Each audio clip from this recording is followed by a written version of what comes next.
Halo guys, kembali lagi bersama gue Fadil dari Suka IT. Salah satu alasan terbesar mayoritas user AMD enggan upgrade ke platform AM5 adalah karena harus membeli motherboard yang baru dan juga harga RAM DDR5 yang lebih mahal dari RAM DDR4. Tapi semakin kesini, waktu semakin menjawab keresahan ini, karena udah tersedia CPU Ryzen 7000 yang terjangkau seperti Ryzen 5 7500F, lalu opsi DDR5 yang semakin beragam dengan harga yang juga makin kompetitif. Lalu juga muncul motherboard A620, yang dengan semua ini semakin meringankan budget build platform AM5. Hingga sekarang pun AMD masih terus berusaha membuat platform AM5 semakin menarik, seperti mengeluarkan EPU Ryzen 8000G yang menggabungkan CPU Zen 4 dan juga GPU RDNA 3. Pas banget nih untuk user Ryzen 5000G yang menantikan upgrade signifikan dari EPU tersebut. Dan juga tak lupa produsen motherboard juga terus menawarkan produk yang menarik dengan harga yang semakin kompetitif. Seperti di sini Biostar memiliki motherboard B650 MPE Pro yang harganya 2 juta kurang. Dan sepertinya ini adalah motherboard B650 termurah yang bisa kita temukan di pasar Indonesia. Karena di sini cuma beda 200.000 aja nih sama motherboard A620. Jadi apakah motherboard ini memang menarik? Apa aja nih yang Biostar bisa tawarkan di harga segini? Kita mulai dulu nih dari unboxing motherboard ini.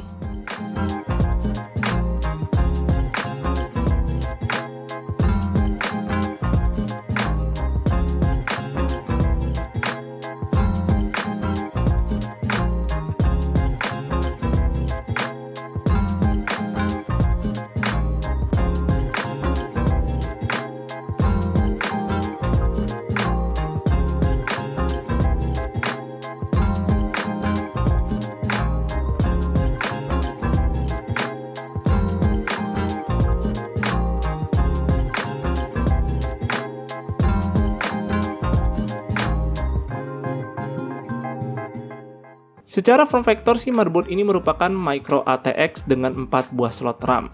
Jadi dimensinya di sini lebih lebar dari micro ATX dengan 2 buah slot RAM. Untuk desainnya Biostar B650 MPE Pro tampil cukup sederhana. Masih terdapat heatsink VRM sih, tapi di sini lebih ke fungsionalitas bukan menampilkan estetik. Lalu juga tidak terdapat LED RGB yang akan menyala pada motherboard ini. Tapi di sini tetap dikasih kok LED debug yang supaya mempermudah troubleshooting, misal PC-nya tuh ngambek nggak mau booting nih. Nah, di harga segini kita masih diberikan 4 slot RAM DDR5 yang mungkin aja akan kepake banget buat orang yang suka nambah kapasitas storage tapi nggak perlu ganti RAM yang lama. Kemudian untuk CPU power pin di sini hanya ada satu aja yang mengindikasikan nih kalau motherboard ini bukan diperuntukkan buat orang yang seneng geber-geber performa CPU.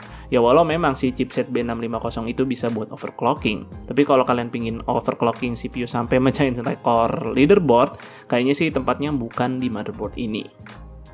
Lalu untuk jumlah power phase VRM-nya sendiri ada 10 dengan setup 7 plus 2 plus 1 dan juga sudah di Armos 55 ampere. Yang secara setup sih harusnya udah cukup-cukup aja untuk menghandle CPU Ryzen 7 varian X serta CPU X3D. Lanjut ke internal I/O motherboard ini. Gua rasa lumayan cukup berlimpah untuk kelas harganya seperti 3 buah fan header, kemudian juga ada 3 buah LED header. Bahkan terdapat juga 1 buah USB 3 Type A dan 1 buah USB 3 Type C untuk front panel.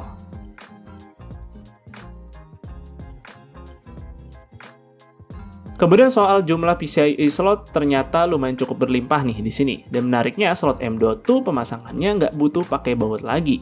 Tinggal geser seperti ini aja dan nanti SSD-nya bakal langsung kekunci. Yang kayak gini nih harusnya udah wajib banget buat motherboard terbaru, masa iya sih install SSD masih perlu pakai baut.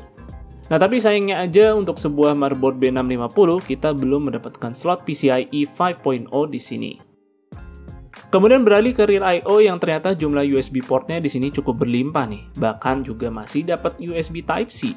Dan tak lupa juga di sini masih terdapat 2 buah display output untuk HDMI dan DisplayPort. Nah, di sini juga ada tombol, tapi ini bukan tombol clear CMOS, melainkan tombol untuk flash BIOS.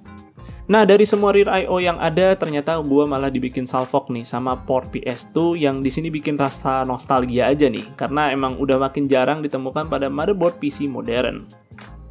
Motherboard Biostar B650 MPE Pro sama sekali tidak menawarkan Wi-Fi card. Tapi Biostar tetap nih memberikan slot M.2 Wi-Fi di sini. Bahkan juga diberikan kit antena yang tentu ini sangat memfasilitasi sekali bagi kalian yang mau install Wi-Fi card pada motherboard ini.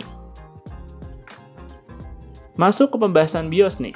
Nah, untuk BIOS yang gue dapatkan untuk review sampel di sini adalah versi B65BQ-B27.BSS. Yang berdasarkan web sih, BIOS ini sudah include AGESA 1100, yang dikatakan BIOS ini membawa support CPU Ryzen 8000G.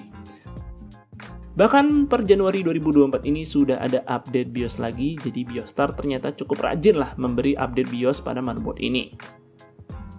Lalu secara tampilan BIOS, gue rasa sih UI-nya cukup familiar karena memang menu-menunya serupa seperti motherboard AM5 yang lainnya. Hanya saja motherboard Biostar ini tidak memiliki menu Easy Mode yang memiliki ikon-ikon besar dan juga menu yang lebih straightforward yang tentu menu seperti ini cukup membantu untuk user yang awam. Selebihnya ya sekali lagi kalian bakal cepat familiar karena memang tampilan menu motherboard ini seperti motherboard AM5 lainnya. Baik itu menu overclock CPU dan RAM, letak-letaknya mirip-mirip lah. Adapun juga menu tambahan seperti pengaturan fan speed lengkap dengan fan curve dan preset-preset seperti quiet atau full speed. Serta juga ada menu pengaturan LED RGB yang untuk mengatur perangkat-perangkat yang nyolok ke RGB header motherboard ini. Ya, gue rasa sih tampilan BIOS-nya mudah dipahami dan punya menu yang cukup lengkap. Walau memang Biostar tidak menawarkan sesuatu yang bisa menjadi ciri khas pada BIOS motherboard ini. Kita lanjut ke pengujian motherboard ini, yang di sini gue akan tes pakai CPU Ryzen 9 7950X3D, serta berikut spek sistem lengkap yang akan gue pakai untuk pengujian. Nah, kita lihat package power yang mampu dihandle motherboard ini. Bisa dilihat 7950X3D secara rata-rata ada di 139 watt, dengan maksimumnya itu mentok di 146 watt. Sebenarnya sih ini jumlah package power yang normal untuk sebuah 7950X3D. Untuk memberi gambaran, mari kita coba nih bandingkan CPU ini ketika dites pada motherboard lain. Nah, bisa dilihat di sini ada sedikit perbedaan package power. Tapi walau grafiknya kelihatan banget bedanya, sebetulnya sih ini hanya beda sekitar 2 watt aja. Memang tidak signifikan sih, tapi setelah kita lihat clock speed CPU-nya ternyata ada perbedaan sekitar 50 MHz. Yang mana ini juga sedikit mempengaruhi hasil skor Cinebench. Ya, hasilnya sih sebenarnya masih bisa ditoleransi mengingat motherboard pembanding yang gue pakai itu harganya aja udah 2 kali lipat motherboard ini. Tapi bedanya juga nggak jauh-jauh amat, jadi ya masih oke lah untuk motherboard ini. Terakhir di sini motherboardnya juga punya software untuk mengatur LED RGB yang fungsinya cukup basic seperti ngatur warna, mode-mode RGB, dan satu klik untuk sinkron semua warna RGB. Hanya aja di sini nggak ada menu yang spesifik menampilkan RGB dari RAM. Jadi gue nggak tahu nih apakah RGB RAM-nya bisa sinkron atau tidak. Dan kebetulan gue lagi nggak megang RAM DDR5 yang ada LED RGB-nya. So, gue rasa Biostar B650MPE Pro cukup menarik nih untuk harganya. Segala hal yang esensial sudah ditawarkan oleh motherboard ini. Mau oce-ocean tentu bisa. Kemudian slot M.2 juga ada 2. Lalu jumlah I/O port yang berlimpah dan terlihat cukup mampu nih untuk menghandle CPU sekelas Ryzen 9 7950X3D. Tapi di harga segini kita juga harus bisa berkompromi kalau ini bukan motherboard B650 dengan fitur-fitur premium, seperti misalnya include Wi-Fi card, adanya slot PCIe 5.0, apalagi buat yang incar hasil OC untuk mecahin rekor, ya tentu tempatnya bukan motherboard ini. Sehingga gue rasa sih motherboard ini cocok buat yang cari motherboard B650 yang menawarkan basic fitur tapi nggak banyak kena pangkas karena harganya yang dibuat jadi terjangkau. Jadi menurut kalian gimana nih soal motherboard ini? Tulis pendapat kalian di kolom komentar. Dan mungkin segitu dulu untuk videonya kali ini, semoga video ini bermanfaat buat kalian. Jika kalian berkenan, like dan share video ini, dan jangan lupa subscribe channel Suka IT jika kalian nggak mau ketinggalan kontennya. Dan jangan lupa juga follow Suka IT di Instagram dengan nama @suka_it.